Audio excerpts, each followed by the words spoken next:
লাউ ঘন্টটা আমার হয়ে গেছে। এখন আমি এটাকে নামিয়ে দিচ্ছি।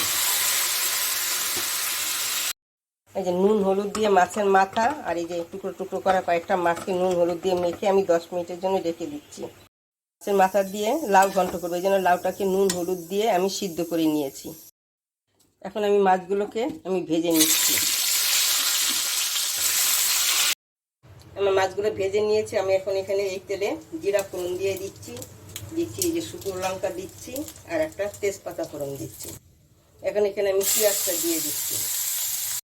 আমার পেঁয়াজটা যে লালচে লাল করে একটু ভাজবে, ভাজলে টেস্টটা ভালো হয়, গন্ধটা ভালো হয়। এখন আদা বাটা জিরা বাটাটা দিয়ে আমি একটু কষিয়ে নিচ্ছি।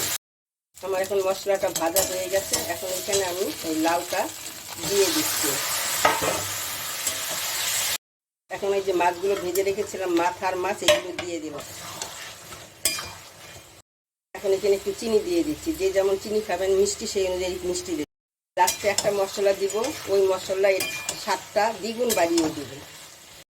আমি এখানে কয়টা কাঁচা লঙ্কা দিয়ে দিচ্ছি।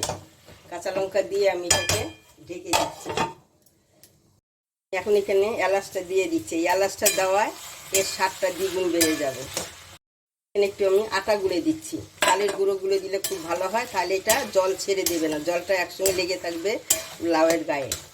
আটাটা গুলে দেওয়ায় দেখো এখান থেকে কোনো জল ছাড়িয়ে নেবে, পুরো গায়ে লেগে আছে লাউয়ের গায়ে সব জল।